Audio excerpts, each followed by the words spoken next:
The letter he never sent. Wang Yibo hadn't been here in years. It was the kind of place you avoided unless you absolutely had to, where forgotten boxes sat like quiet witnesses to the lives you once lived and the selves you once were. He came up here today with no real intention other than to find his old skate shoes. A trivial errand, until his eyes landed on a wooden chest with faded brass lock, the initials XC carved faintly along one side. He froze. That chest didn't belong to him.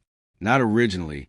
Anyway, it had been Xiao Zhan's back in the early days, when they were just two rising stars orbiting each other in the bright, chaotic galaxy of China's entertainment industry.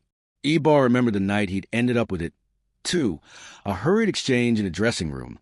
Xiao Zhan saying, "Keep this for me, I'll get it later," and then later never came. The lock had been broken long ago. Inside, beneath yellow photographs and ticket stubs, Yibo found it, an envelope never sealed, his name written in a handwriting he could recognize even in the dark. He shouldn't read it. He was going to read it. The letter. Yibo, by the time you read this, if you ever do, I hope I'll have already said everything in person. But you know me. I'm better at building worlds with paper and ink than with my voice. Words fail me when you look at me the way you do. I don't know when it started. Maybe the day you corrected my dance step during rehearsal, or the night we stayed up till dawn talking about the kind of people we wanted to be. But somewhere along the way, I stopped seeing you as just another co-star. The world will never allow me to say this out loud. You and I know how fragile our careers are, how quickly admiration can turn to scandal. But here, in this letter, I'll say it.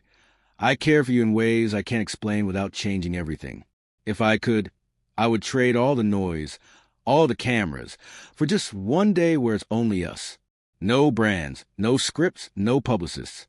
Just you, laughing that rare laugh of yours, the one you don't let them photograph. If you feel the same, maybe one day we'll find a place where it's safe to be honest. If you don't, burn this. Wang Yibo sat on the floor of the attic, letter trembling in his hands, the words hitting him like a freight train.